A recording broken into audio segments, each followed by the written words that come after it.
क्योंकि क्राइम उसने किया, उसके फैमिली में, और उसको तो प्रॉब्लम होगी ना, फैमिली को क्यों आप उसको बीच में ला रहे हो? जो ये क्राइम किया उसने। माइनॉरिटी के साथ भी और दलित के साथ भी दो कॉन्सेप्ट बहुत तगड़े चलते हैं। तगड़े इन द सेंस, अगर माइनॉरिटी विक्टिम है तो केस बहुत कम उठने वाला है। हाँ जी। अगर माइनॉरिटी एक्यूज है हाँ जी। तो वो केस मेरा अब्दुल ऐसा नहीं है।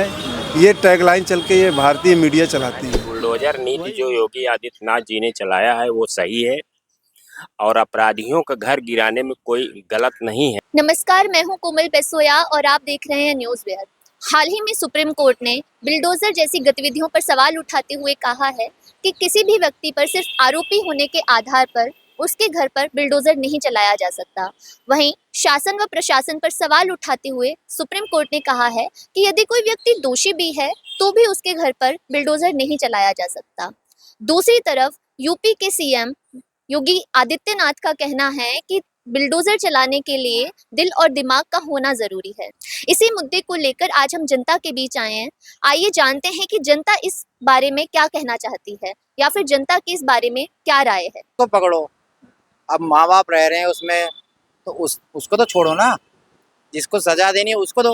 ये थोड़ी ना किसी का मकान तोड़ दो, ये गलत बात है। अपने मैं तो इसके लिए खिलाफ हूँ। कि ये गतिविधियां नहीं होनी चाहिए। हाँ, जो चोरी करता है उसको पकड़ो। मकान से उसकी प्रॉपर्टी किसने बनाई है पूछो तो सही पहले, कि माँ बाप ने बनाई है कि उसके चाचा ने बनाई है, खानदानी है क्या है, कि बस तोड़ दो। मैम देखिए, किसी की इतनी सालों की मेहनत हुई है और उसके बाद जैसे उसकी एक गलती या फिर अभी गलती प्रूव भी नहीं है, उसके बावजूद भी उसको अगर आप उसके साथ इतना बड़ा चेंज कर देते हो, मतलब किसी ने अपनी मेहनत से घर बनाया, प्रॉपर्टी क्रिएट किया है, और आप ऐसी चीज़ बर्बाद कर रहे हैं जो कि दोबारा बिल्डअप करने में लोगों की सालों साल लग जाते हैं घर बनाने में, और आप सिर्फ एक इल्ज़ाम के तहत आप उसका इतना नुकसान कर दे रहे हैं। That's not a good thing. आप उसके साथ पॉलिटिक्स खेल रहे हैं, ये तो बहुत ज़्यादा। प्रूव नहीं हुआ, उसका हाँ, जो क्राइम है वो स्टिल प्रूव नहीं हुआ है, तो आप उसको अब तक के लिए ऐसे कुछ उसके साथ नहीं कर सकते। जब प्रूव हो जाए वो चीज, उसके एविडेंस मिल जाए, तब आप करिए एक्शन, तब राइट है वो और चीज। एक्शन में भी सुप्रीम कोर्ट कहता है कि आप दोषी के घर पर भी बिल्डोजर नहीं चला सकते हैं। हाँ। तो अगर कोई आरोपी है या दोषी है, दोनों ही पक्षों में आप नहीं चला सकते हैं। क्योंकि क्राइम उसने किया, उसके फैमिली में, और उसको तो प्रॉब्लम होगी ना, फैमिली को क्यों आप उसको बीच में ला रहे हो? जो क्राइम किया उसने इंडिविजुअल ने किया, तो आप उसको पनिशमेंट दो ना, उसकी फैमिली पे क्यों जा रहे हो आप? Thank you so much. तो आपको क्या लगता है कि जो बिल्डोजर जैसी गतिविधियां जो सत्ता पक्ष की तरफ से हो रही हैं, ये सही है या? उसको आप अरेस्ट करो, उसको आप फांसी दो, उसको जो भी सजा संविधान के तहत, कानून के तहत है, उसको मिलनी चाहिए। परंतु उस क्राइम करने वाले व्यक्ति के जो परिवार में अन्य सदस्य हैं, वो उस घर में रहते हैं, पारिवारिक लोग, तो जब उस मकान पे बुलडोजर चलता है तो पूरा का पूरा मकान तबाह हो जाता है। क्राइम एक व्यक्ति करता है और उसके पूरे परिवार को सजा मिलती है, तो पूरे परिवार को सजा नहीं मिलनी चाहिए। कम से कम जो क्राइम करता है, जो क्रिमिनल एक्टिविटी में ऐड है, सजा उसी को मिलनी चाहिए। सर, अभी ये जो इस तरह की घटनाएं हो रही हैं, जैसे बिल्डोजर जैसी जो गतिविधियां हैं, एमनेस्टी इंटरनेशनल का एक डेटा भी कहता है कि ये जो गतिविधियां हैं जो सत्ता पक्ष जो कर रहा है, ये बहुत ज्यादा बढ़ रहे हैं। इस बारे में आप क्या कहना चाहेंगे? जी, इस बारे में तो हमारा यही कहना है कि बुलडोजर नीति जो योगी आदित्यनाथ जी ने चलाया है वो सही है, और अपराधियों का घर गिराने में कोई गलत नहीं है। सुप्रीम कोर्ट इस बात की जानकारी बगैर किए यदि कोई आदेश पारित करते हैं तो वो बिल्कुल निंदनीय और गलत है। सर, लेकिन जितने भी घरों पर बिल्डोजर चलाया गया है वो कोई अपराधी नहीं है। सिर्फ एफआईआर के बेस पर आप किसी को अपराधी नहीं बोल सकते हैं। वो सिर्फ आरोपी है, अपराधी नहीं। तो इस बारे में आप क्या कहना चाहते हैं? तो अपराधी और आरोपी, हाँ जी। यदि आरोपी ही है हाँ जी। तो उसको गलत काम करने में तो आरोप हुआ उसके ऊपर। यदि ऐसा आरोपी है तो उसका घर ना गिरा के उसकी जांच करना चाहिए, हाँ जी। और जांच करने के उपरांत यदि वो उसके कारनामे, कार्यशैली अच्छी नहीं है तो उसका घर गिराने में कोई आपत्ति नहीं होना चाहिए। इससे कहना है आपका कि जो ये सुप्रीम कोर्ट ने जो कहा है, जो टिप्पणी की है कि ऐसा नहीं होना चाहिए, बिल्डोजर नहीं चलाया जाना चाहिए, नहीं, और दूसरी तरफ जो योगी आदित्यनाथ हैं, तो वो कहते हैं कि दिल और दिमाग होना चाहिए बुलडोजर चलाने के लिए। तो आप किसके पक्ष की बात को आप अहमियत देंगे? तो योगी जी बात क्या सही है? आपको लगता है योगी जी सही बोल रहे हैं? हाँ जी, सही बोल रहे हैं। अच्छा, चलना चाहिए ये? हाँ, चलना चाहिए हर जगह तो ये तो। अच्छा, तो अगर कल को कोई आपके आपके लिए कह दे कि आपने चोरी की है और आपके ऊपर एक एफआईआर दर्ज हो जाए और एफआईआर दर्ज होने के बाद ही आपके घर पर बुलडोज़र चला दिया जाए, अभी तक ये सिद्ध नहीं हुआ है कि चोरी आपने की है या नहीं की है, लेकिन आपके घर पर बुलडोज़र चला दिया जाए, तो उस पक्ष में आप क्या कहेंगे?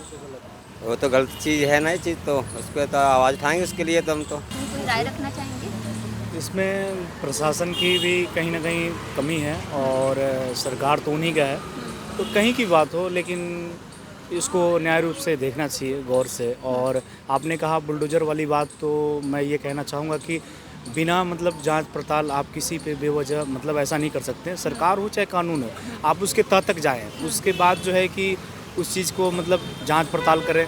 अगर वो निकलता है कि नहीं उसके प्रति है ये दोषी है तो उस पर कार्रवाई की जाए, तो ये चीज़ अच्छी बात है। बाकी अगर शक के दायरे में किसी की वजह बेवजह बुलडोज़र चला देंगे, ये तो गलत है। खामखाम कानून भी और सरकार भी जिसकी है उनकी भी, मेरी सहमति यही है। अभी हम पहुंच गए हैं दिल्ली विश्वविद्यालय, यहाँ के आर्ट्स ऑफ फैकल्टी के स्टूडेंट से हम इस मुद्दे पर बात करेंगे। हम उनका पक्ष जानेंगे कि वो इस मुद्दे को कैसे देखते हैं। मेरा जो ओपिनियन है लॉ फैकल्टी स्टूडेंट होने के नाते, जो सुप्रीम कोर्ट ने बुलडोज़र के एक्शन को ख़त्म करने की बात की है, सच में एक जो जीवन जीने का अधिकार है, किसी को घर बनाने में जो जीवन लग जाते हैं, पूरे लाइफ में एक घर बनाने में जो लग जाता है, अगर कोई भी क्राइम होता है तो सबसे पहले उसके घर को न उजाड़ा जाए। क्राइम के समर्थन में मैं भी नहीं हूँ, कोई भी आम नागरिक नहीं होगा, लेकिन उस क्राइम के पीछे जब होता है, जब क्राइम होता है तो सोसाइटी तो इफ़ेक्ट होती है, लेकिन अगर उसी घर में कोई बुढ़ापे माँ बाप हैं तो फिर वो कहाँ जाएंगे। क्राइम तो अगर कोई कर रहा है, एक के कारण आप पूरे परिवार को डिस्टर्ब नहीं कर सकते हैं। इसलिए सुप्रीम कोर्ट ने बहुत अच्छा ओपिनियन दिया है कि आप बिना किसी जांच के और बिना किसी जुडिशियल ऑर्डर के घर को नहीं उजाड़ा जा सकता। ऐसा पहले कभी नहीं था, और ये था तो अंग्रेज़ों के ज़माने में था कि घर को, गांव को जला दिया जाता था। उनके किसी सैनिक को मार दिया जाता था, घर घर को जला दिया जाता था, गांव जला दिया। ये अंग्रेज़ी जो प्रशासन रही है एमपी, यूपी, महाराष्ट्र में, तो इसको सुप्रीम कोर्ट ने बहुत ही अच्छा नज़रिया रखते हुए, बहुत ही अच्छा ओपिनियन रखते हुए इस चीज़ को ख़त्म करने की बात की। और योगी आदित्यनाथ ने जो बात कही है कि इस तरह के एक्शंस के लिए दिल और दिमाग की ज़रूरत होती है, तो उस बारे में आप कुछ कहना चाहेंगे? योगी जी को तो दिल दिमाग दोनों लगाने की ज़रूरत नहीं है, क्योंकि उनका दिमाग रहता है कि कौन जाति का है। अगर वो किसी उनके स्वयं जाति का हो जाता है तो फिर बुलडोज़र तो रुक जाता है। बहुत बड़े आरोपी रहे बृजभूषण सिंह, कुलदीप सेंगर, हाथरस में जो हुआ कांड, तो ये सब कहाँ चले जाते हैं फिर बुलडोज़र। जब स्वजाति का आ जाता है, जब अपने पार्टी का आ जाता है, तो हमारा तो दिल दिमाग कहाँ चला जाता है। जब किसी अन्य जाति का आ जाता है तो फिर दिल दिमाग चलने लगता है। तो ये तो फिजूल की बातें हैं, दिल दिमाग लगा रहे हैं। अगर आप कीजिएगा तो ऐसा कीजिए कि जो अच्छा लगे, सबको लगे। क्राइम इससे तो रुक नहीं जाएगा कि हाँ घर गिरा देने से क्राइम रुक जाएगा। बहुत से घर गिरा दिए गए तो उससे क्या क्राइम रुका है। सोसाइटी को डेवलप कीजिए, सोसाइटी में ऐसा एक माइंडसेट तैयार कीजिए जिससे क्राइम रुके।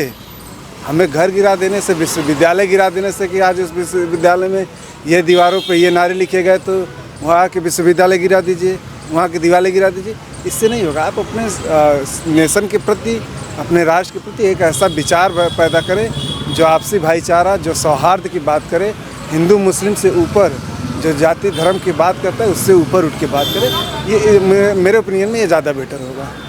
तो आपको भी लगता है कि ये कहीं ना कहीं माइनॉरिटीज़ को ही जो सत्ता पक्ष है वो अटैक कर रही है? एक्चुअली बीजेपी का आइडियोलॉजी यही है, हिंदू राष्ट्र की जो आइडियोलॉजी मानती है। मुझे लगता है कि कोई भी जब देश किसी एक धर्म विशेष को लेकर बना है, चाहे जो हो, उसकी हालत देख लीजिए। ये भारत एक ऐसा रहा जो वसुधैव कुटुंबकम, और ये सबकी धरती है। इतनी सुंदरता, इतनी विविधता होने के बाद भी हमारी एकता है। अगर माइनॉरिटी को लेकर ऐसा बात है, टारगेट कर रही है बीजेपी, तो कहीं न कहीं एक जो है अंतर विरोध पैदा कर रही है। तो माइनॉरिटी के लिए प्रति अगर हम इस तरह के कर रहे हैं तो हमें लगता है फिर एपीजे अब्दुल कलाम के योगदानों को भुला देना चाहिए, फिर अब्दुल हमीद के योगदानों को भुला देना चाहिए। क्यों हम फिर उनको एज ए सैनिक देखते हैं, एज ए साइंटिस्ट देखते हैं। माइनॉरिटी हमारे देश में अगर इस तरह से प्रताड़ित किया जा रहा है तो कहीं ना कहीं एक जो होता है ना, अंदर से एक बहुत बड़ा ब्लास्ट होने का तैयारी कर रहा है। तो आप मानते हैं कि माइनॉरिटीज़ को अटैक किया जा रहा है, या आपको लगता है कि नहीं ये सभी लोगों के लिए ऐसी ही धारणा है? या हमारे यूपी में जो मोस्ट टारगेटेड पर्सन होते हैं वो माइनॉरिटी तो है ही। यूपी में नहीं, जहाँ बीजेपी है, हरियाणा में भी जो हुआ था कांड, यहाँ पे दिल्ली में जो जामिया मस्जिद के पास हुआ था, तो ये तो टारगेटेड पॉइंट हो गए हैं। अभी एक एमनेस्टी इंटरनेशनल का ना एक डेटा भी आया है जिसमें बताया गया है कि जितनी भी सत्ता पक्ष जैसे बीजेपी जिन राज्यों में हैं तो वहाँ पर ये केसेस ज़्यादा बढ़े हैं। तो वही आइडियोलॉजी को लेकर स्थापित करने की जो पूरा होड़ चली रही है कि नहीं हम हिंदू राष्ट्र हैं। हिंदू राष्ट्र करने से क्या हो जाएगा? मतलब पेट्रोल के दाम कम हो जाएंगे क्या?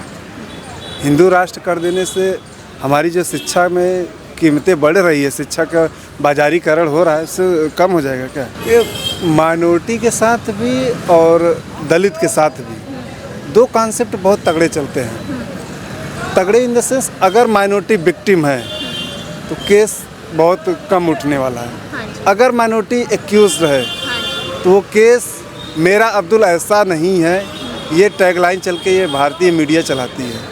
वही हाल दलित महिला के साथ होता है, दलितों के साथ होता है। जब मुजफ्फरपुर में वही कांड हुआ तो किसी मीडिया के पास ये एक जगह नहीं मिला उसके स्क्रीन पे कि इसको दिखाया जा सके। तो ये था सुप्रीम कोर्ट की टिप्पणी के ऊपर लोगों का रिएक्शन।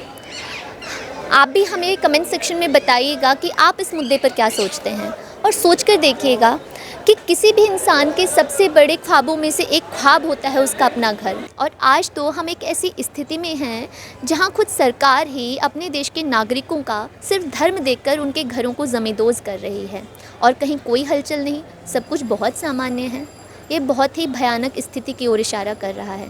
अगर आपका घर नहीं ढहा है तो इसका मतलब ये नहीं कि आप बच जाएंगे, अगली बारी आपकी हो सकती है। इसलिए संभल जाइए और इस तरह की कार्रवाइयों के खिलाफ आवाज़ उठाइए। धन्यवाद।